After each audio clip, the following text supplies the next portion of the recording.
Assalamualaikum, selamat pagi. Jadi kali ini kita nak ganti bab ataupun mentol untuk Toyota Avanza bahagian depan.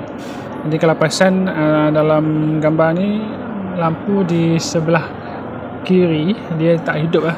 Jadi ini adalah lampu yang kita akan gantikan, iaitu jenis Y5, soket dia H4 lah. Jadi untuk Toyota Avanza ni, kalau nak cari lampu, kita cari yang dia jenis soket H4. Dan apa ada di dalam kotak lampu ni? Yang pertama, dia ada sampul tangan dan dia ada satu set lampu untuk kiri dan kanan.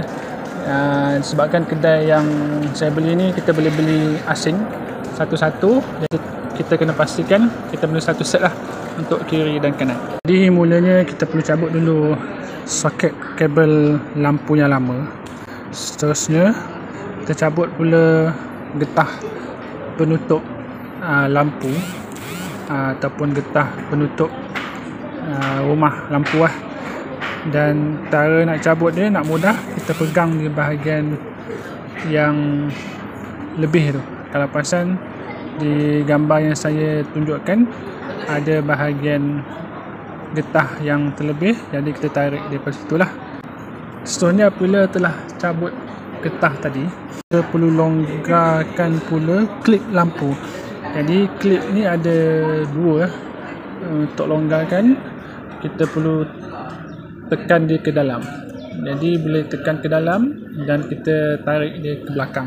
Lepas kita tarik klip tu turun ke bawah ataupun ke belakang, barulah kita boleh keluarkan mentol lampu yang lama lah.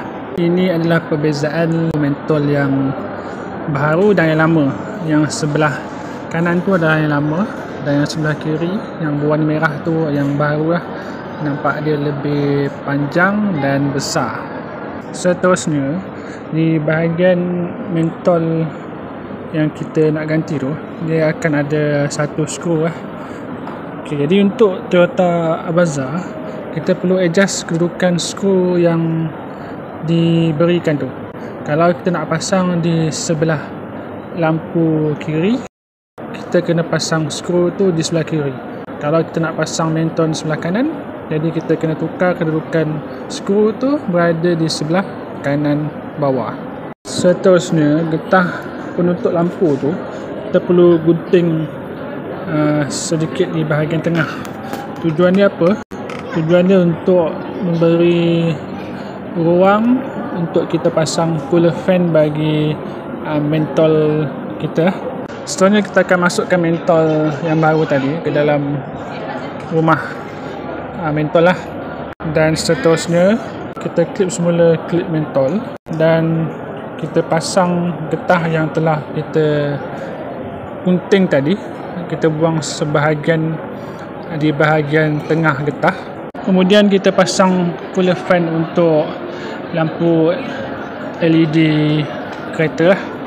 Akhirnya kita perlu sambung power adapter untuk LED mentol tadi, dan kita kemaskan dengan kabel tight lah, supaya power adapter tu dia tidak bergerak-gerak. Dan hasilnya boleh tengok kedua-dua lampu untuk Toyota Avanza ni telah hidup lah. Jadi kiri dan kanan dia menyala. Alhamdulillah. Terima kasih.